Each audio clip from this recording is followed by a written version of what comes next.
L'impact de la querelle commerciale sino-américaine se fait sentir dans le monde entier. Et tous les yeux étaient braqués sur cette rencontre à Osaka. Xi Jinping et Donald Trump se sont entendus pour reprendre les discussions commerciales sur la base de l'égalité et du respect mutuel. Ils sont d'accord que les relations devraient comprendre la coordination, la coopération et la stabilité.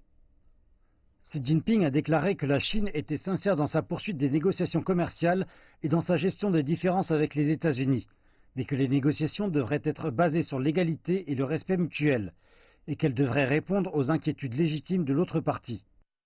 Il a ajouté que la Chine et les États-Unis étaient les deux plus grandes économies mondiales, et qu'elles auraient en fin de compte à trouver une solution mutuellement acceptable à leurs différences via le dialogue et la consultation.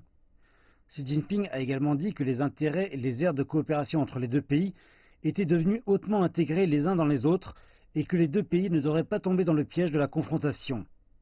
Il a demandé aux États-Unis de traiter les entreprises et les étudiants chinois de façon équitable et de permettre des liens commerciaux et des échanges de peuple à peuple normaux. Il a aussi insisté que la Chine devait défendre ses intérêts fondamentaux dans les questions qui impliquent sa souveraineté et sa dignité. De grands changements sont intervenus dans la situation internationale et dans les relations sino-américaines au cours des 40 dernières années. Mais le président Xi a dit qu'un fait de base demeurait inchangé, à savoir que la Chine et les États-Unis bénéficiaient tous deux de la coopération et pâtissaient de la confrontation, et que la dialogue était meilleure que la friction et la confrontation.